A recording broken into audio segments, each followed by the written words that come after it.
Hi hello friends, எல்லோரும் எப்படி இருக்கீங்க? நம்ம சேனலை இது வரைக்கும் சப்ஸ்கிரைப் பண்ணலன்னா சப்ஸ்கிரைப் பண்ணுங்கள், பக்கத்தில் இருக்க பெல் பட்டனை ப்ரெஸ் பண்ணுங்கள். இப்போ இருக்கிற காலகட்டத்தில் நிறைய பேருக்கு ஒரு பிரச்சனை இருக்குது. அது என்ன அப்படின்னா, கால்சியம் குறைபாடுனால நிறைய பேர் நிறைய அவதிப்படுறாங்க.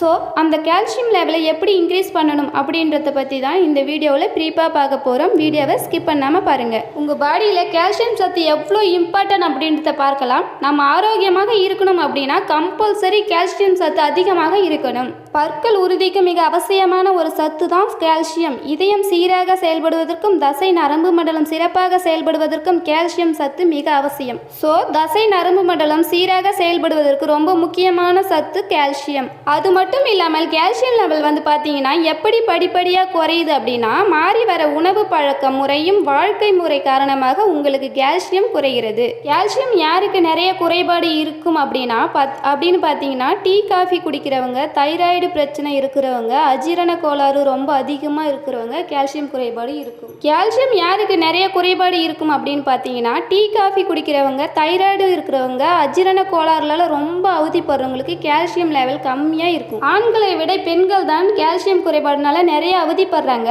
ஸோ அது ஏன் அப்படின்னா, உமனா இருக்கிறாங்க, டெலிவரி டைமில் நிறைய கால்சியம் வேஸ்ட் ஆகும். அது மட்டும் இல்லாமல் நிறைய ஒர்க் செய்வீங்க, அப்போ பார்த்தீங்கன்னா உங்கள் ஜாயிண்ட் போனில் நிறைய ஒர்க் நடக்கும். ஸோ கால்சியம் லெவல் குறையும். ஸோ இந்த பிரச்சனைக்கு எல்லாம் 10 டிப்ஸ் நான் சொல்ல போகிறேன். இந்த மாதிரி உணவு எடுத்தீங்க அப்படின்னா உங்களுக்கு கம்பல்சரி ஆயில் முழுக்க கால்சியம் குறைபாடு வராமல் தடுக்க முடியும். கால்சியம் லெவலை இன்க்ரீஸ் பண்ணுறதுக்கு 10 ஃபுட்டை தான் சொல்ல போகிறேன். இந்த 10 ஃபுட்டை நீங்கள் ரெகுலராக ஃபாலோ பண்ணீங்க அப்படின்னா போதும், ஆயில் முழுக்க கால்சியம் குறைபாடே வராது. வாங்க அது என்ன ஃபுட்டுன்னு பார்க்கலாம். ஃபர்ஸ்ட் 100 மில்லி மில்கில் 125 மில்லி கால்சியம் இருக்குது. பால் பிடிக்காதவங்க இந்த மாதிரி தயிர் மோர் மாதிரி எடுத்துக்கிட்டீங்கனாலும் கால்சியம் லெவலில் இன்க்ரீஸ் கிடைக்கும். டெய்லி பேசிஸில் 1 டைம் பால் அல்லது பால் சார்ந்த எதுவானாலும் நீங்கள் எடுத்துக்கலாம். ரெண்டாவது பார்த்தீங்கன்னா எள்ளில் பார்த்தீங்கன்னா 100 கிராம் எள்ளில் 950 கிராம் கால்சியம் சத்து இருக்குது. நிறைய பேர் பார்த்தீங்கன்னா வீட்டில் எள்ளெண்ணெய் யூஸ் பண்ணுவீங்க. ஸோ அந்த மாதிரி எடுத்தாலும் உங்களுக்கு கால்சியம் லெவல் இன்க்ரீஸ் ஆகும். நிறைய பேர் எள்ளு புட்டு, எள்ளு உருண்டை, எள்ளு பர்பி சாப்பிடுவீங்க. நம்மளுக்கு நிறைய லெவலில் கால்சியம்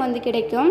மூன்றாவது பார்த்தீங்கன்னா முட்டை. ஒரு அவிச்ச முட்டையில் 25 மில்லிகிராம் கால்சியம் சத்து அடங்கியிருக்கு. ஸோ டெய்லி பேசஸில் சாப்பாட்டில் ஒரு அவிச்ச முட்டை எடுத்துக்கிட்டோம் அப்படின்னா நிறைய கால்சியம் சத்து இன்க்ரீஸ் ஆகும். நான்காவது பார்த்தீங்கன்னா மீனில் பார்த்தீங்கன்னா சால்மன் மீன், மத்தி மீன். 100 கிராம் மீனில் 100 மில்லிகிராம் கால்சியம் சத்து அடங்கியிருக்கு. இந்த மீனில் கால்சியம் லெவல் இருக்குது, ஆனால் டெய்லி பேசஸில் எடுக்க முடியாது. வீக்லி 1 டைம் அப்படி இல்லைனா 2 டைம்ஸ் எடுத்தோம் அப்படின்னா நிறைய லெவல் கால்சியம் சத்து இன்க்ரீஸ் ஆகும். அஞ்சாவது பார்த்தீங்கன்னா கேழ்வரகு. 100 கிராம் கேழ்வரகு எடுத்தீங்க அப்படின்னா 344 மில்லிகிராம் கால்சியம் இருக்குது. இப்போ கேழ்வரகுல பார்த்தீங்கன்னா கேழ்வரகு புட்டு, கேழ்வரகு தோசை, கேழ்வரகு இட்லி, நிறைய ஐட்டம் பார்த்தீங்கன்னா கேழ்வரகுல இருக்குது. ஸோ கேழ்வரகு எடுக்க முடியல அப்படின்னா இதை சார்ந்த எல்லா ஃபுட்டுமே நீங்கள் எடுக்கலாம். அடுத்து பார்த்தீங்கன்னா பாதாம். 100 கிராம் பாதாமில் 260 மில்லிகிராம் கால்சியம் இருக்குது. பாதாம் எடுக்கிறோம் அப்படின்னா இன்னைக்கு சாப்பிடுகிறோம் அப்படின்னா நைட்டில் ஊற வச்சு நம்ம காலையில் எடுத்துக்கிட்டோம் அப்படின்னா கால்சியம் நிறைய லெவலில் இன்க்ரீஸ் ஆகும். ஏழாவது பார்த்தீங்கன்னா soya. 100 gram சோயாவில் 267 milligram calcium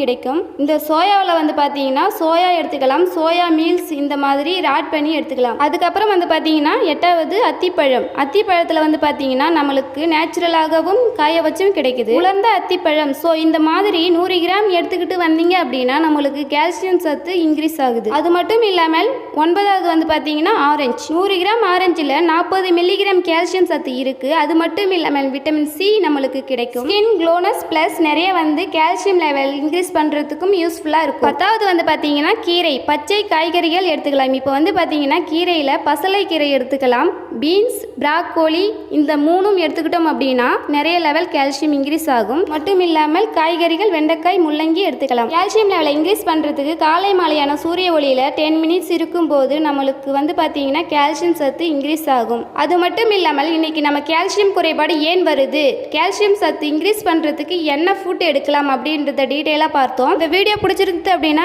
like பண்ணுங்கள், கமெண்ட் பண்ணுங்கள், மறக்காமல் நம்ம சேனல் சப்ஸ்கிரைப் பண்ணுங்கள். Thank you so much. Have a great day.